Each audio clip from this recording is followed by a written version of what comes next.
ये वाला हो गया था क्या? चलो ठीक है, अगला टॉपिक है मैग्नेटिक डाइपोल मूवमेंट। तो इससे पहले मैं आपको कुछ बातें याद दिलाता हूँ जिसमें हमने बचपन में देखा था। बचपन का मतलब 10th क्लास में देखा है कि अगर ये एक नॉर्थ पोल वाला और साउथ पोल वाला बार मैग्नेट है तो नॉर्थ पोल में से मैग्नेटिक फील्ड लाइंस निकलती हैं और साउथ पोल में आगे एंटर करती हैं। ये तुमको याद है?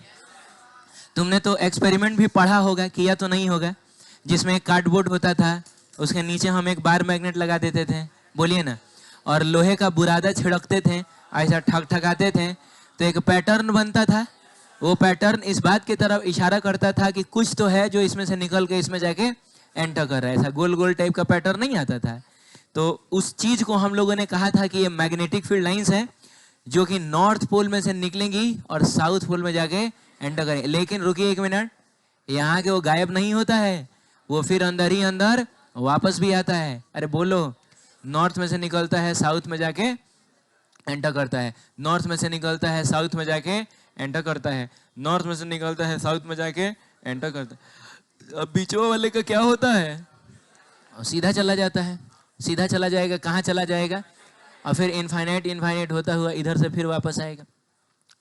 अभी कुछ दिनों पहले हमने एक करंट कैरिंग लूप की वजह से मैग्नेटिक फील्ड देखा था। करंट कैरिंग लूप की वजह से मैग्नेटिक फील्ड देखा था, और वो मैग्नेटिक फील्ड कुछ ऐसा होता था जिसमें अगर करंट इस तरह, तुम कल आया था? हाँ, तो तुम फाइन दिया है? आई दादा,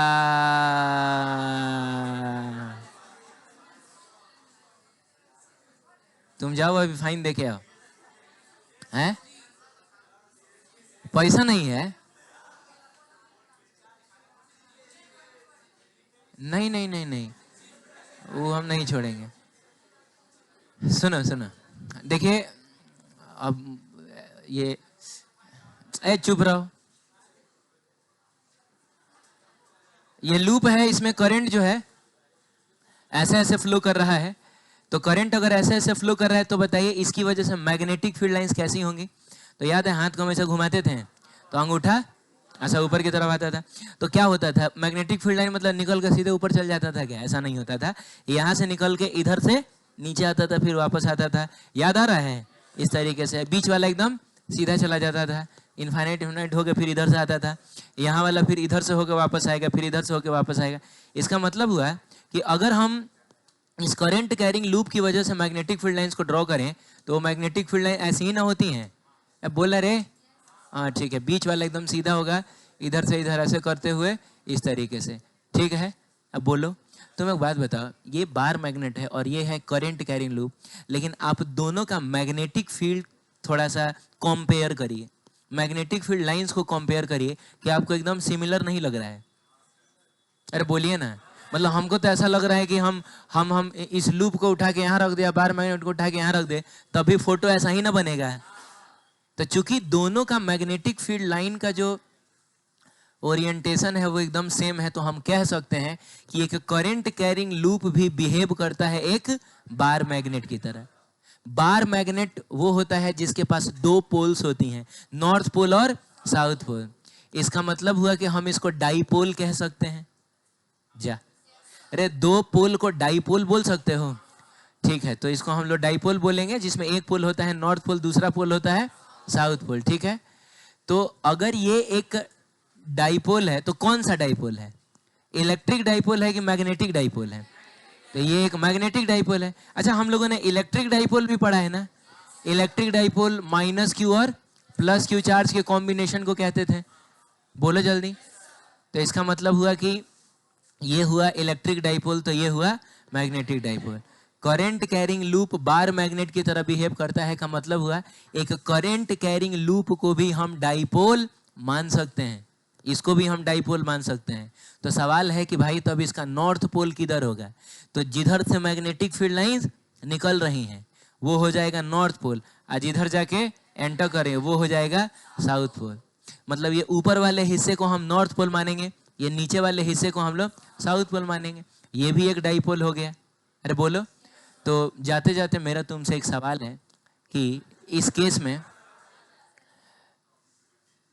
केस में तुम लोग पक्का कुछ खोज रहा है ना? कुछ गर्मा गर्म? हाँ, मिलेगा अभी। हाँ, मिलेगा। आज आज आज तुम लोग का लक्षण लग रहा है कि आज पार्टी होने वाला है। मैं पूछ रहा हूँ, सवाल एक पूछ रहा हूँ कि बताओ मैग्नेटिक फील्ड लाइंस कहाँ से कहाँ जाती हैं? या मैंने कहा कि magnetic field lines north pole में से निकलती हैं और साउथ पोल में एंटर करती है। ये सही है क्या? नॉर्थ में से निकलता है, साउथ में एंटर करता है, ये सही है? सही है? कहीं स्टेटमेंट लिखा हुआ है magnetic field lines north pole में से निकलती हैं और साउथ पोल में एंटर करती हैं, क्या ये एक सही स्टेटमेंट है? अरे हाँ ना, कुछ बोल यार। नहीं है, नॉर्थ पोल में से निकल के साउथ पोल में एंटर नहीं कर रहा है, गलत हो गया ये। तो सुनो एक minute, magnetic field lines magnet के बाहर नॉर्थ से निकल के साउथ में एंटर करता है, लेकिन मैग्नेट के अंदर साउथ से नॉर्थ जाता है, क्योंकि मैग्नेटिक फील्ड लाइंस को हमेशा क्लोज्ड लूप बनाना होता है। क्लियर है? तो मिला जुला के बस एक कंक्लूजन हमको ये निकालना था कि एक करंट कैरिंग लूप भी एक मैग्नेटिक डाइपोल होता है, और जिस तरीके से इलेक्ट्रिक डाइपोल का इलेक्ट्रिक डाइपोल मूवमेंट पढ़ा था हमने, वैसे ही एक मैग्नेटिक डाइपोल का भी मैग्नेटिक डाइपोल मूवमेंट होगा। अब आप बताइए, इलेक्ट्रिक डाइपोल मूवमेंट किस डायरेक्शन में हुआ करता था? तो फ्रॉम नेगेटिव टू पॉजिटिव। बोलिए, अगर मान लीजिए charges minus Q and Q है, बीच का सेपरेशन कितना है? डी है, तो इस डाइपोल मूवमेंट का मैग्नीट्यूड कितना होता था? तो दोनों में से कोई एक चार्ज उठा लो और उसका मैग्नीट्यूड ले लेना, तो चार्ज हो गया क्यू, अब बीच का सेपरेशन डी। याद आया? तो इलेक्ट्रिक डाइपोल मूवमेंट होता है चार्ज इनटू चार्जेस के बीच का सेपरेशन। मैग्नेटिक डाइपोल मूवमेंट कितना होता है और इसका डायरेक्शन किधर होता है? आइए देखते हैं। जैसे जैसे करंट मूव कर रहा है ना, वैसे ही आप अपने दाहिने हाथ की इन 4 उंगलियों को मूव कराइए। अरे करंट ऐसे ना मूव कर रहा है, तो 4 उंगलियों को ऐसे मूव कराइए। अंगूठा कहाँ गया? ऊपर गया। इसका मतलब हुआ मैग्नेटिक डाइपोल मूवमेंट का डायरेक्शन कहाँ होगा? ऐसा ऊपर होगा। अच्छा, ये तुमको 3D में फील हो रहा है ना? ये प्लेटफॉर्म बनाया ही मैंने इसलिए है ताकि महसूस हो सके कि ये कैसे रखा हुआ है। हॉरिजॉन्ट 3D में रखा हुआ है, हॉरिजॉन्टली रखा हुआ है, ऐसे रखा हुआ है। टेढ़ा मेढ़ा लूप है, लेकिन रखा हुआ कैसे है? हॉरिजॉन्टली रखा हुआ है। ठीक है, तो मैंने कहा कि अगर करंट ऐसे घूम रहा है तो मैग्नेटिक डाइपोल मूवमेंट का डायरेक्शन कहाँ आएगा? ऊपर। और वही करंट अगर ऐसे घूम रहा होता तो मैग्नेटिक डाइपोल मूवमेंट का डायरेक्शन नीचे आता। चलिए, इस केस में ऊपर आया है। Magnetic dipole movement is denoted by M. और सुनिए, इलेक्ट्रिक डाइपोल मूवमेंट का मैग्नीट्यूड कितना आया था? चार्ज और चार्जेस के बीच का सेपरेशन। तो इसमें चार्ज थोड़े आएगा, इसमें करंट आएगा। ये सब तो हम अपने से बता सकते हैं, करंट आएगा। और उसमें था 2 पॉइंट चार्ज था, तो उनके बीच का सेपरेशन था। लेकिन यहाँ पॉइंट चार्ज थोड़े है, यहाँ पूरा का पूरा लूप है। तो लूप का हम क्या निकाल सकते हैं? सर्कमफेरेंस निकाल सकते हैं, एरिया निकाल सकते हैं क्या? तो सर्कमफेरेंस नहीं, यहाँ पे हम निकालेंगे इसका एरिया। तो ये हो जाएगा IA। नहीं हो गया? क्या हो गया बताइए? IA। मैग्नेटिक डाइपोल मूवमेंट होता है IA। ठीक है, अब मान लीजिए कि एक सर्कुलर लूप है। क्या चर्चा हो रही है? एक सर्कुलर लूप है। सर्कुलर लूप में करंट ऐसे फ्लो कर रहा है, मतलब इस वाले हिस्से को हम लोग एक्चुअली बाहर वाला हिस्सा मानते हैं क्या, और इधर वाले को हम लोग अंदर वाला हिस्सा मानते हैं। का मतलब हुआ करंट ऐसे जा रहा है। तो अगर करंट ऐसे जा रहा है तो जल्दी बताइए आप लोग, मैग्नेटिक मूवमेंट का डायरेक्शन किधर होगा? बोलिए, अरे किधर होगा? करंट ऐसा ऐसा घूम रहा है, अरे हाथ को घुमाओ ना ऐसे, तुम अंगूठा इधर नहीं जा रहा है क्या? क्या बात करते हो? तो मैग्नेटिक मूवमेंट इधर होगा। और कितना होगा? IA। लेकिन I तो I है, A की जगह पे पाई और R² लिखिएगा। मान लीजिए एक लूप ना हो के N लूप है। कितना लूप है? टोटल N लूप है। और करंट जो है बच्चों, वो तो ऐसा ही मूव कर रहा है। तो करंट अगर ऐसा मूव कर रहा है तो मैग्नेटिक डाइपोल मूवमेंट का डायरेक्शन इधर होगा। और बताइए फिर कितना होगा। तो अगर 1 होता तो आई है, n है तो एन आई, और एक ही जगह पे ऐसा पाई आर स्क्वायर हम लोग ले लेंगे। बोलिए ना, सिंपल सी चीज है ये। एक बार देख लीजिए, आपकी किताब में लिखा हुआ है, लिखा है। चलिए आगे बढ़ते हैं। ये है एक चार्ज पार्टिकल जिसका चार्ज है q, जिसका मास है m, और जो किसी r रेडियस के सर्कुलर पाथ में यूनिफॉर्म सर्कुलर मोशन कर रहा है। यूनिफॉर्म सर्कुलर मोशन करने का मतलब हुआ कि इसकी स्पीड कांस्टेंट है। कुछ आवाज आ रही है क्या?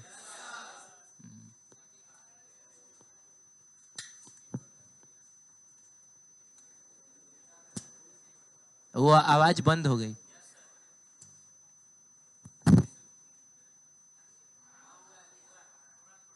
अच्छा चलो रहने दो। हाँ सुनो एक मिनट। एक चार्ज पार्टिकल q मास m, वो r रेडियस के सर्कुलर पाथ में यूनिफॉर्म सर्कुलर मोशन कर रहा है। इसका मतलब इसकी स्पीड क्या होगी? कांस्टेंट होगी। तो हम जानते हैं कि जब भी कोई चार्ज पार्टिकल सर्कुलर मोशन करे तो हम उस पाथ में करंट मानते हैं। हम मानते हैं कि इस लूप में करंट फ्लो कर रहा है। अब चूंकि पॉजिटिव चार्ज है, तो पॉजिटिव चार्ज अगर ऐसे ऐसे मूव करेगा तो करंट का डायरेक्शन पॉजिटिव चार्ज के मूवमेंट के डायरेक्शन में माना जाता है। हम मानेंगे कि इस डायरेक्शन में इसमें करंट फ्लो कर रहा है। और ये करंट कितना होता है जल्दी बताइए? तो ये करंट होता है चार्ज अपॉन टाइम पीरियड। और बच्चों टाइम पीरियड होता है 2πr/v। टाइम पीरियड का मतलब हुआ एक चक्कर लगाने में लगा हुआ समय। बोलो, एक चक्कर लगाने में लगा हुआ समय। 9वां क्लास वाला फॉर्मूला है, time is equal to distance upon speed. एक चक्कर लगाने के दौरान ये कितना डिस्टेंस ट्रेवल करेगा? 2πr। स्पीड कितनी है? v। तो ये लिखा है मैंने डिस्टेंस अपॉन स्पीड। अब इस टाइम पीरियड को उठा के हम यहाँ पुट कर दें तो बताइए यहाँ से आपको करंट क्या मिलेगा? तो q डिवाइडेड बाई 2πr, और नीचे वाला v कूद के कहाँ जाएगा? ऊपर जाएगा। अब तुमसे पूछा जाएगा कि इस मूवमेंट की वजह से जो करंट आया है उसकी वजह से जो मैग्नेटिक मूवमेंट आएगा वो कितना होगा? तो बच्चों मैग्नेटिक डाइपोल मूवमेंट को हम लोग डिनोट करते हैं m से, और वो होता है IA। तो I की जगह QV डिवाइडेड बाई 2πr, और A की जगह पे पाई आर स्क्वायर। बताइए, R से R कैंसिल हो गया, पाई से पाई कैंसिल हो गया, तो मैग्नेटिक डाइपोल मूवमेंट कितना मिला? QVR, और डिवाइडेड बाई कितना? 2 मिला। जल्दी बोलिए। चलिए एक चीज मैं पूछता हूं, देखता हूं कितने लोगों को याद है। m मास का कोई पार्टिकल r रेडियस के सर्कुलर पाथ में अगर v स्पीड से मूव कर रहा है तो एंगुलर मोमेंटम कितना होता है सेंटर के अबाउट? आप समझे नहीं, ये याद दिलाता हूं, रुको। m मास का कोई पार्टिकल r रेडियस के पाथ में सर्कुलर मोशन कर रहा है v स्पीड से, बोलो, तो सेंटर के अबाउट एंगुलर मोमेंटम जिसको L से डिनोट किया जाता है वो कितना होता है? कितना होता है? ये तुमको याद है क्या? एंगुलर मोमेंटम होता है mvr। अब वो कैसे होता है, क्या होता है, अब वो सब तो बाद की बात है। बाद की बात नहीं है, एक्चुअली पहले की बात है। अभी फिलहाल अगर याद नहीं होगा तो इसको रट लो, कहीं तुम इसको लिख लो एक जगह, बढ़िया से कहीं लिख लो। m मास का पार्टिकल r रेडियस के सर्कुलर पाथ पे अगर v स्पीड से मूव कर रहा है तो सेंटर के about angular momentum, angular momentum को डिनोट कैसे किया जाता है? L से। हाँ, तो एंगुलर मोमेंटम होता है mvr। इसको लिख लीजिए कहीं।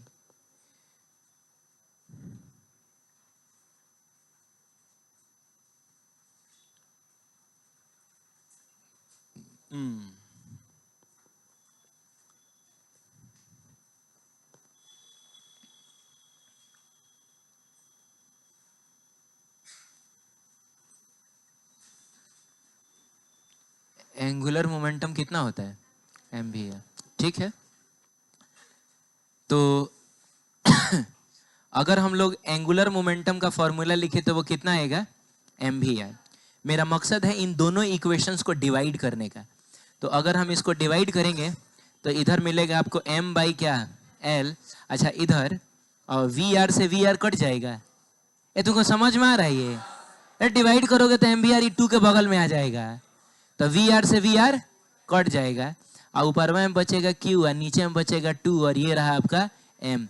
तो ये हो गया आपका क्यू डिवाइडेड बाई 2m। इसको बोला जाता है जाइरो मैग्नेटिक रेशियो। क्या बोला जाता है? जाइरो मैग्नेटिक रेशियो बोला जाता है। और ये जाइरो मैग्नेटिक रेशियो जो है ना, वो फेमस है इलेक्ट्रॉन्स के लिए। किसके लिए? क्योंकि ये हरकत कौन करता है? वो कौन है जो हमेशा किसी के अराउंड सर्कुलर मोशन कर रहा है? तो वो इलेक्ट्रॉन ही ना होता है। तो इलेक्ट्रॉन का पूछा जाता है जाइरो मैग्नेटिक रेशियो।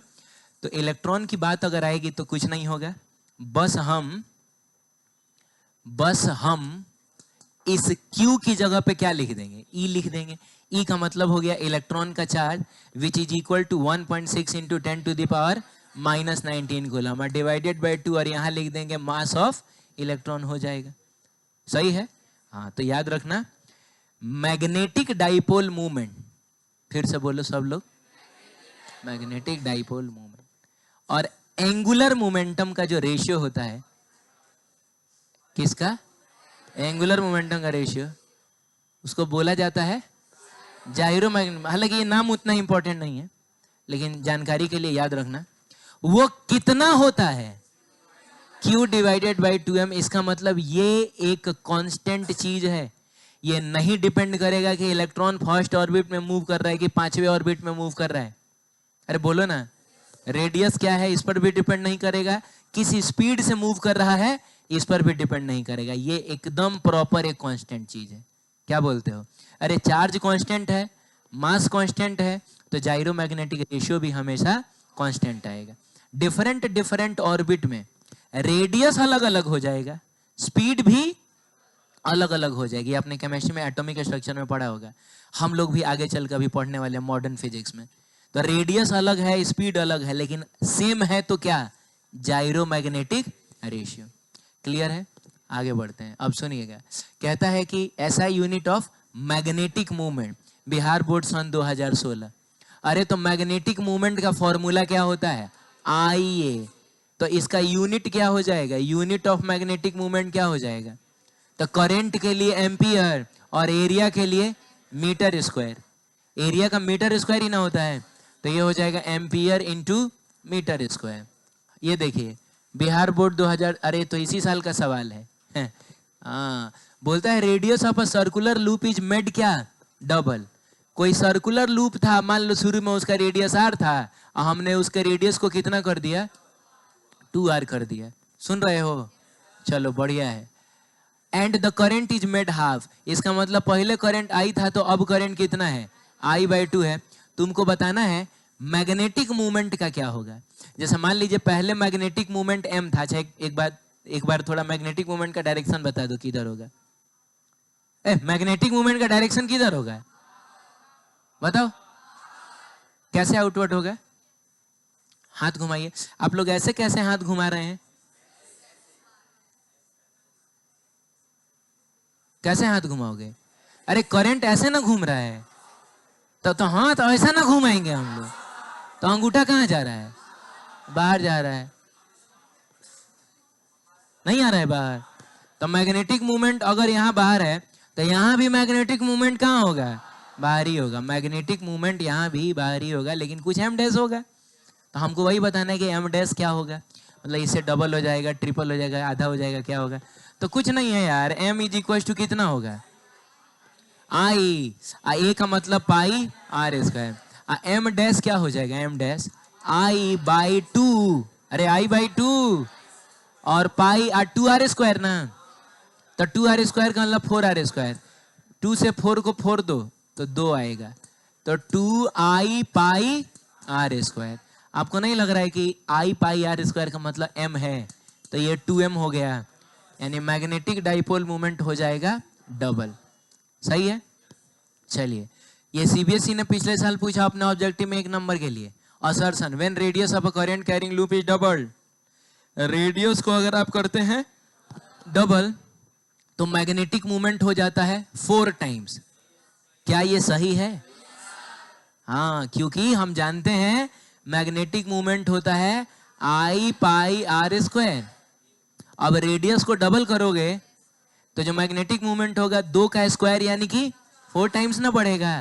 तो एकदम सही बोल रहा है। और अगला कहता है the magnetic movement of a current is directly proportional to the area of the loop. सही बोल रहा है क्या? एकदम ये भी सही बोल रहा है। Magnetic movement directly proportional to area ही होता है। लेकिन क्या सेकंड स्टेटमेंट फर्स्ट स्टेटमेंट का करेक्ट एक्सप्लेनेशन है? एकदम है। जब मुझको एक्सप्लेन करना था तो मैंने ऐसा ही ना एक्सप्लेन किया कि मैग्नेटिक मूवमेंट होता है आई इनटू एरिया। अरे बोलो, तो मैंने इस रिलेशन का एक्चुअली यूज किया है। हाँ, ये अलग बात है कि एरिया के अंदर आर स्क्वायर आ जाता है। Oh my God. हाँ ठीक है, तो मतलब ये भी सही है और बिल्कुल ये एक दूसरे का नहीं, लेकिन सेकंड स्टेटमेंट फर्स्ट स्टेटमेंट का करेक्ट एक्सप्लेनेशन है। क्लियर है? तो द करेक्ट ऑप्शन इज क्या? ए रहेगा। ये कहते, देखिए सीबीएसई ने इस साल पूछा है आपसे, इस साल अभी क्या पूछा है? Ratio of magnitude of magnetic movement and क्या बच्चों? Angular movement. यही ना पूछा है? तो अभी तो हमने पढ़ा थोड़ी देर पहले। क्या होता है? ई, अच्छा फॉर एन इलेक्ट्रॉन ही पूछा होगा। इलेक्ट्रॉन ही ना पूछा है। ये हरकत इलेक्ट्रॉन ही करता है। प्रोटॉन तो चुपचाप अपना न्यूक्लियस में आराम फरमा रहा है। हाँ बताओ, ई बाई कितना? अब क्या करना है यार? ई की जगह 1.6 into 10 to the power minus, बोलो, माइनस 19 डिवाइडेड बाई 2। इसकी जगह 9.1 into 10 to the power minus 31 और कूलम पर केजी नहीं आ जाएगा। देखो मैं एक बात बताऊं, मैं अब इसको सॉल्व करने की बात है, तो सॉल्व करने की बात है तो तुम पहले तो ये बताओ कि 10 टू द पावर माइनस 19 और 10 टू द पावर माइनस 31 को पहले सॉल्व करो। तो कट के नीचे में आएगा 10 टू द पावर माइनस 12। आई मान लो इधर कुछ हाथी घोड़ा आएगा और ये हो जाएगा 10 to the power plus 12 coulomb पर क्या? केजी। ऐसा कुछ आएगा? तुम देखो ना यार, पॉजिटिव में पावर कितने क्वेश्चंस में है? बस एक ही क्वेश्चन में। तो बस हो गया, यही आंसर होगा। हम काहे के लिए ये सब करने जाएंगे? आप समझे नहीं क्या है? पॉजिटिव में पावर एक ही क्वेश्चन में ना है। तो ये लूप होल है एक तरीके से, ये लूप होल है। हालांकि हम लोग तुक्का मारते तो गड़बड़ा जाते कि नहीं, क्योंकि हम लोग तो ये सोचते कि पॉजिटिव में पावर एक ही में है, तो ये नहीं होना चाहिए, तब ये होना चाहिए और वो होना चाहिए। आप समझ रहे हैं?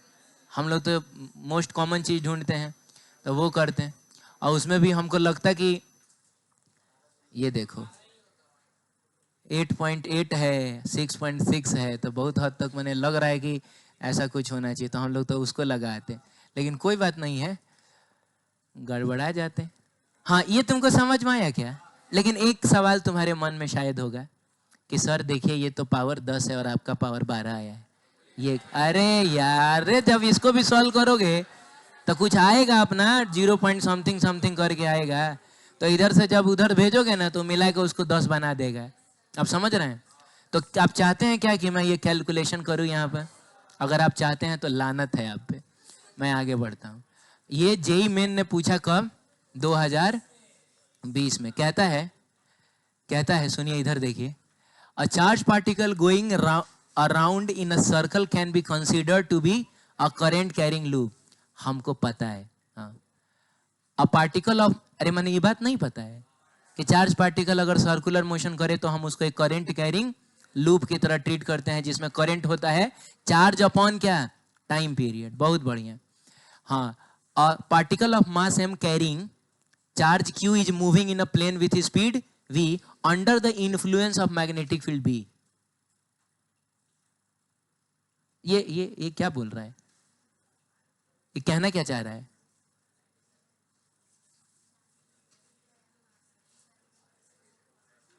अरे कहना चाह रहा है कि एक चार्ज पार्टिकल q है जिसका मास m है, वो सर्कुलर मोशन कर रहा है किसकी वजह से? हाँ मतलब v स्पीड से सर्कुलर मोशन कर रहा है किसकी वजह से? एक मैग्नेटिक फील्ड की वजह से, जिसका इंडक्शन कितना है? b है। तो क्या ये हमको नहीं पता है?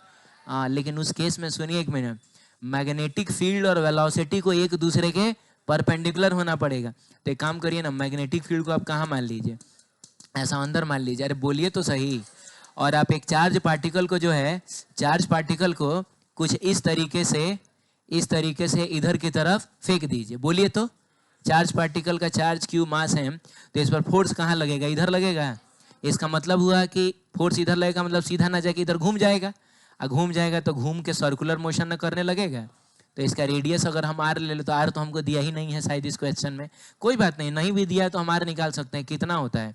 एम भी अपॉन क्यू भी, नहीं होता है? हाँ ठीक है बच्चों, तो ये कह रहा है ये। अब तुम एक बात बताओ, इसके मूवमेंट की वजह से इस लूप में भी एक करंट माना जाएगा, और वो करंट का डायरेक्शन जो होगा वो कैसा होगा? वो ऐसा ही ना होगा, क्योंकि पॉजिटिव चार्ज के मूवमेंट के डायरेक्शन में माना जाता है करंट का डायरेक्शन। तो चलिए इसकी वजह से हम करंट आई मान लेते हैं, और ये आई भी हम बता सकते हैं। कितना होगा बच्चों? आई होता है चार्ज अपॉन टाइम पीरियड, और टाइम पीरियड का फॉर्मूला भी हमको रटा हुआ है 2 pi M upon Q B. तेरे की, अरे उस केस में time period 2 pi M upon Q B ही ना आता है, तो नीचे वाला क्यू बी उठा के भेज दो ऊपर, तो ये क्यू स्क्वायर इंटू बी नहीं हो जाएगा? अरे कुछ तो बोलो यार। हाँ इतना हो गया। अब देखो हमसे पूछ रहा है मैग्नेटिक मूवमेंट ना, हम जानते हैं मैग्नेटिक मूवमेंट होता है कितना? आई ए। तो आई की जगह पे Q square B divided by 2 pi M, और एरिया की जगह पे कितना? Pi R square. अरे कितना? Pi R square. अब क्या है, एक मिनट रुक जाओ, लेकिन यार आर क्वेश्चन में दिया नहीं है, तो हम आर की जगह पे ये एम भी अपन क्यू भी रखेंगे? काहे के लिए एक लाइन बढ़ाऊं, यहीं पे मैं आर की जगह पे एम भी अपन क्यू भी का स्क्वायर कर लूं। तो बच्चों ये देखो, पाई तो पाई है, आर की जगह पे M square V square divided by Q square. ये तुमको समझ में, ये समझ में मैंने कैसे कर दिया ये? अच्छा अच्छा, अब चलिए हम चीजों को काटते हैं। एम से एम कट गया, अच्छा अच्छा अच्छा, पाई से पाई कट गया, और बताओ क्या बोल रहे हो? ओहो, ये तो क्यू स्क्वायर से क्यू स्क्वायर भी कट गया। अच्छा, बी से बी काट दिया जाए, लेकिन अचानक से मेरी निगाहें गई ऑप्शंस पे, और मैंने देखा कि इसमें बी ऊपर में रखा है। भले नीचे में बी स्क्वायर रखा है, लेकिन बी को ऊपर में रखा है, और बी को ऊपर में रखने का इसका मकसद है कि ये मैग्नेटिक मूवमेंट के फॉर्मूले को वेक्टर फॉर्म में रखना चाह रहा है। तो इसीलिए अभी रुक जाइए, मत काटिए आप इसको। तो बताइए मैग्नेटिक मूवमेंट कितना आया? बी इंटू वी स्क्वायर, या वी स्क्वायर इंटू बी, अब जो बोलिए। अच्छा एम भी है, अच्छा क्या बात है। तब रुकिए एक मिनट, एम भी स्क्वायर बी, और डिवाइडेड बाई कितना आ रहा है? अच्छा 2 इंटू बी स्क्वायर आ रहा है, ऐसा आ रहा है। अब हमको यहाँ पर वेक्टर का साइन लगाना है, क्या बोलते हो? तो बताओ ऐसा कौन सा ऑप्शन है जिसमें ये है एम भी square B divided by 2b square? क्या लग रहा है आपको? क्या लग रहा है, हमें लगा दें? अरे भाई ये और ये ध्यान से देखो, सेम ऑप्शन है, बस अंतर है तो किसका? साइन का। तो साइन हम इग्नोर मार दें, वेक्टर फॉर्म में लिख रहे हैं, साइन इग्नोर नहीं कर सकते हैं। तब हमको देखना होगा कि मैग्नेटिक मूवमेंट और मैग्नेटिक फील्ड, कौन सा मैग्नेटिक फील्ड है? ये एक्सटर्नल वाला मैग्नेटिक फील्ड है। अरे यार जो बाहर से हमने ये वाला मैग्नेटिक फील्ड है ये। अगर सेम डायरेक्शन में है तो यहाँ प्लस आएगा, ऑपोजिट डायरेक्शन में है तो यहाँ माइनस आएगा। बताओ मैग्नेटिक फील्ड तुम्हारे हिसाब से कहाँ है? अंदर है, ये तुम ही ने ड्रॉ किया था, अंदर है। मैग्नेटिक मूवमेंट कहाँ है? बाहर है, तो सामने में क्या आएगा? माइनस आएगा। तो ठीक है, जेई मेन का जो क्वेश्चन होता है उसमें थोड़ा सा तो बाबू आपको नीट से ज्यादा कॉन्सेप्ट मिलेगा, है कि नहीं? तो ये हो जाएगा, इसका सही ऑप्शन कौन सा रहेगा? ये D number option is the most correct option. सही है, आगे बढ़े। चलिए ठीक है, ये बताइए क्या है मैग्नेटिक फील्ड? रुको चलाते हैं, ये बिहार बोर्ड का सवाल है, तो ये तो कम से कम बताओगे ना? चलो ठीक है, ये बता दो, बिहार बोर्ड का ये क्वेश्चन।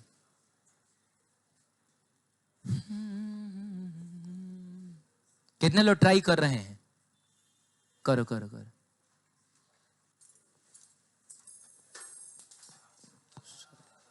दो।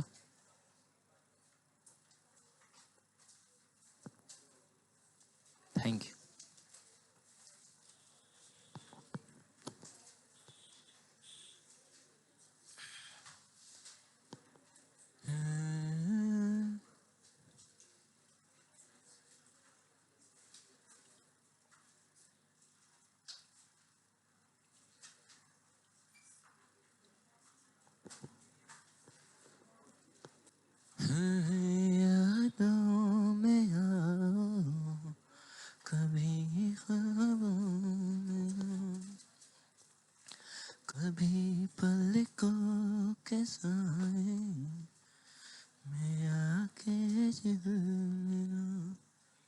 डी।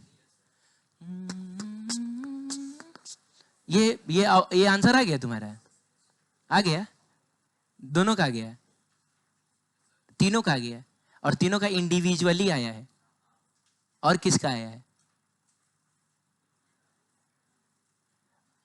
मतलब और किसी का कुछ आया है क्या? मतलब ये बिहार बोर्ड का क्वेश्चन नहीं हो रहा है रे तुमसे?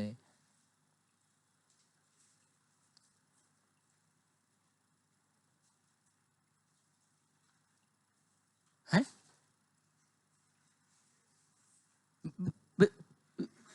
बिहार बोर्ड का नहीं हो रहा है?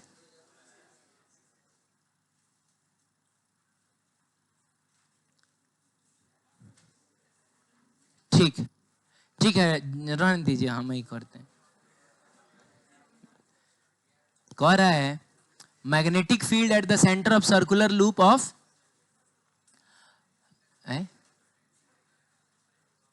Of a circular loop of a circular loop.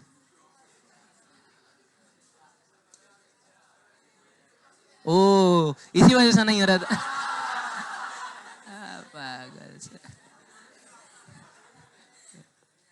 Sir हम लोग 2 लूप ले रहे थे तो समझ में नहीं। ठीक है, अब एरिया ए इज कितना? बी। तो कहने का मतलब है कोई सर्कुलर लूप होगा। ठीक है, ऐसा लूप ले लेते हैं हम लोग। सर्कुलर लूप हम लोग ले लेते हैं और इसका एरिया कितना ले लेते हैं? ए ले लेते हैं। और रेडियस हम लोग आर ले लें, आर। तो एरिया कितना हो जाएगा? पाई आर स्क्वायर नहीं हो जाएगा? कह रहा है इसके सेंटर पर मैग्नेटिक फील्ड बी है। हाँ, तो मतलब इसी की वजह से ना बी होगा। तो सेंटर पर मैग्नेटिक फील्ड इधर होगा और बी होगा। तो आपको पता है बी का फॉर्मूला क्या होगा? एक सर्कुलर लूप के सेंटर पर मैग्नेटिक फील्ड कितना होता है बोलो? निवेदिता नाम है। तुम्हारा नाम निवेदिता है? निवेदिता किसका नाम है? तुम्हारा ही ना है? तो निवेदिता के आगे जो है वो बोल। एक सर्कुलर लूप के, बैठे बैठे बोलिए, सर्कुलर लूप के सेंटर पे मैग्नेटिक फील्ड कितना होता है? बोलिए जल्दी। नहीं पता है? तुम बोलो। सर्कुलर नहीं, बगल में सर्कुलर लूप के सेंटर पे मैग्नेटिक फील्ड कितना होता है? सर्कुलर लूप है, करंट आई फ्लो कर रहा है उसमें, यहां पे मैग्नेटिक फील्ड कितना होगा? कितना होता है? Mu naught I by 2r ना बाबू, क्या एक करते हो रे? तो म्यू नॉट आई बाई कितना? 2r होगा। कह रहा है कि आप बताइए कि यहां पर मैग्नेटिक मूवमेंट कितना होगा? तो मैग्नेटिक मूवमेंट का भी डायरेक्शन तो इधर ही ना होगा। तो मैग्नेटिक मूवमेंट का डायरेक्शन ठीक है इधर ही होगा, लेकिन उसका मैग्नीट्यूड होता है I इंटू क्या? A। अब हमको मैग्नेटिक मूवमेंट को बताना है किसके टर्म में? तो B के टर्म में और A के टर्म में। अब समझे नहीं? मतलब इस फॉर्मूले में, मैग्नेटिक मूवमेंट के फॉर्मूले में ना करंट आना चाहिए, आना कहीं कोई रेडियस टाइप का कुछ आना चाहिए। मतलब बी आना चाहिए और ए आना चाहिए। क्या किया जाए? अगर मान लो कि हम यहां से आई की वैल्यू निकाल लें, बोलो आई की वैल्यू निकाल ले, कितना हो जाएगा? 2br बाई म्यू, और ले आके यहाँ डाल दें, तब तो इसमें आर भी ना आ जाएगा। तो उस आर को भी लेकिन हमको हटा देना है। तो इस आर को यहाँ से कहीं से हटाइए और ए के फॉर्म में इसको लाइए। तो हम जानते हैं ए इज इक्वल टू होता है कितना? Pi R square. तो आर इज इक्वल टू हो जाएगा under root A by pi नहीं हो जाएगा? अरे पाई पहले नीचे जाएगा तो ए बाई पाई होगा, फिर स्क्वायर आके इधर रूट बनेगा। तो इसका मतलब हुआ कि ये जो का मैग्नेटिक फील्ड है वो हो जाएगा mu naught I divided by 2, और आर की जगह पे under root A by under root pi. तो अंडर रूट पाई को ऊपर रख दें, सॉरी पाई है ये, अरे ऊपर रख दें। अब यहां से आप आई की वैल्यू निकाल के आई इसमें पुट कर दीजिए। बोलिए तो आई कितना है बताइए? 2b रूट अंडर ए और divided by mu naught under root कितना?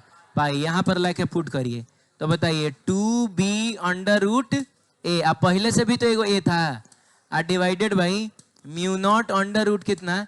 पाई। अच्छा, ये ए का पावर है 1/2 और ये ए का पावर है 1। तो पावर 1/2 और 1 को ऐड करोगे तो कितना होगा 3/2, 2ba⁴ और डिवाइडेड बाई μ0 इंटू √π। बताइए कौन सा ऑप्शन है ऐसा, कौन सा ऑप्शन है? ऑप्शन नंबर, बोल नहीं रहे हो, ऑप्शन नंबर डी हो गया।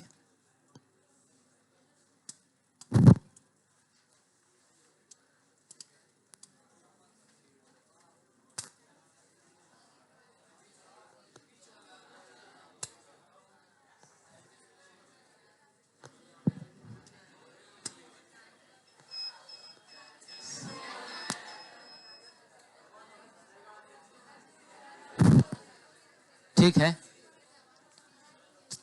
अब हो ही गया है, थोड़ा देर में इसको बंद कर फिर इधर चला देंगे, ठीक है।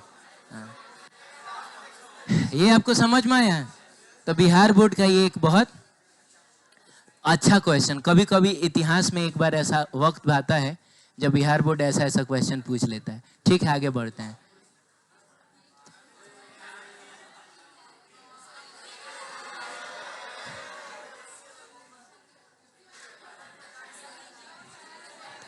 ये फोटो देख के आपको चक्कर आने लगा क्या? है। ऐसा कुछ नहीं है। चलिए, क्या बोलते हो? अच्छा, बोलते हो कि इसको छोड़ दीजिए, हम लोग इसको कल पढ़ लेंगे। अच्छा, एक बार हमको किताब दीजिए तो हम डिसाइड करेंगे कल पढ़ेंगे कि नहीं पढ़ेंगे। कहेंगे कल इसको खत्म करना। अच्छा, साइक्लोट्रॉन जो है वो सिलेबस से हट गया है ना, cyclotron is deleted from syllabus. I think ठीक है, कल हम इसको ख़त्म कर लेंगे, हो जाएगा ख़त्म, तो छोड़ देते हैं क्या? नहीं, कल हम लोग पढ़ लेंगे नेक्स्ट एग्जाम को टेस्ट। ठीक है सर।